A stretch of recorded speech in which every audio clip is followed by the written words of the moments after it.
Earlier today, Pope Leo XIV met privately with cardinals and is set to give an Easter blessing from the balcony tomorrow overlooking St. Peter's Square. Yesterday, the Pope celebrated his first Mass as pontiff at the Sistine Chapel. Here's some of what he said. Through the ministry of Peter, you have called me to carry that cross and to be blessed with that mission. And I know I can rely on each and every one of you to walk with me as we continue as a church, as a community of friends of Jesus, as believers, to announce the good news, to announce the gospel. The 69-year-old was born in Chicago, educated at Villanova, and spent most of his life in northern Peru, where he worked as a missionary. He became a bishop and then the head of the Augustinian order, and was appointed a cardinal by Pope Francis in 2023.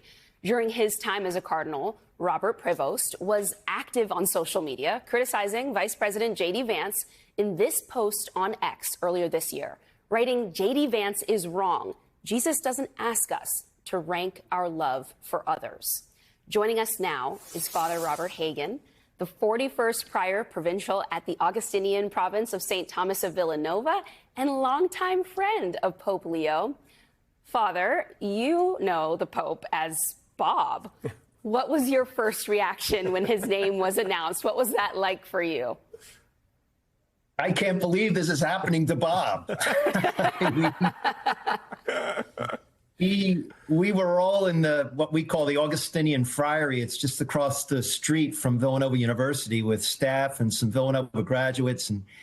And when that name was announced and he emerged on the balcony, I mean, we were flabbergasted, just full of all kinds of emotion. People were crying, shouting out, expressing all kinds of emotional joy, and just so happy, certainly for the Augustinians, my brothers around the world, but really for the world, that this, we know now, Pope Leo XIV to be a really good man, incredibly bright, speaks multiple languages, and not just the languages, but immerses himself in other cultures, and at the same time has a certain humility and approachability. And, he was a math major, and I think that there's a certain kind of logic to his thinking. He's very clear when he speaks and he writes. I think people will find him relatable. He has a sense of humor. He loves to tell a good story. And so I think we really have a man for the times who has a lot of gifts. And that, ultimately, the cardinals were in that conclave, but as people of faith, we believe that the Holy Spirit was behind this, that the hand of God was involved in choosing this man to now share his leadership gifts and compassion and love with all of us around the world. Father Hagen, I love that you mentioned that he was a math major. I've been enjoying all of the math puns, the very sweet math puns that have been going around about a higher power and sin and sign and all of that. But I am curious, what do you think Pope Leo's focus will be? What his main issues will be as the new Pope? One of the things he mentioned in the beginning, and as Augustinian brothers, we were very happy to hear him say that he is a son of Augustine. And so Augustine lived in the late 300s, early 400s. He was a sinner before he was a saint. He chased a lot of things that you and I and a lot of us chase in the world in terms of temptation and distraction. And he came to the realization that, a lot of that is just noise and distraction, that what really matters is our love of God and our love of neighbor. And ultimately, at the end of the day, there's really one question that we're going to be asked, and that is, how do we treat one another? And so I think that is the premise. That's the core of the rule of St. Augustine. And I really think that that will be the GPS that he uses in terms of his decision-making and policy, and as he, begins to lead. Father Hagen, I want to go back to something you said that I thought was so beautiful. You said a man for the times. And I think a lot of people right now are reading about the times that we find ourselves in, especially here in this country, and whether or not there is a bigger message in the fact that the College of Cardinals selected an American pope who, for many, thought that was never going to happen, that America already carried so much power around the world, for them now to have one of the most powerful spiritual positions in the world in the hands of an American. I'm curious your thoughts on connecting those two for us, and whether you see an interplay between the fact that he is an American pope at a time that many are very critical of where America's moral standing is in the world.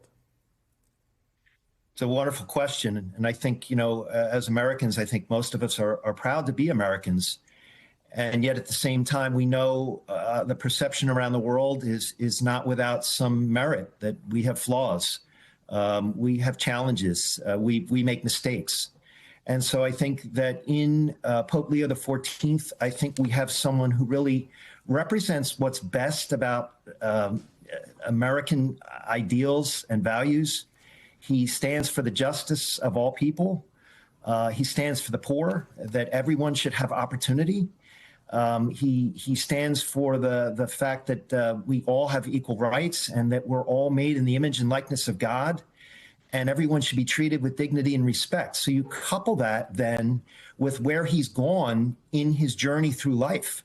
He's spent 2/3 of his life outside the United States, in places like Trujillo and Chulucanas, and with the poorest of the poor in Peru, and understanding and really shaped him in the sense that we're all God's people, that everyone needs those opportunities, and that no one has a monopoly on those values, no matter what country you're in, or what race or what economic standing. And so I think what we have in a pope is someone who really, truly believes that we're all children of God, no matter where we come from. Have you texted with him, Father? Do you still have his cell phone number by any chance? I have this job as prior provincial, and that's a job that he had many years ago for the Midwest. And so when I was elected to that job, one of the first emails I got was from him, congratulating me, offering me his prayers and support. I think that he felt he could identify with maybe some of the challenges and responsibilities that I now have in this job. And so I returned the favor. I sent him an email that probably beautiful. got buried in a sea of emails that he must have gotten. And midnight last night, I got a return email, just acknowledging the gratitude for the prayers and support. So can you still call him Bob? Do you still? Yeah. I addressed him as His Holiness. He signed it, Bob. So I don't know how that's going to go. Well, incredible.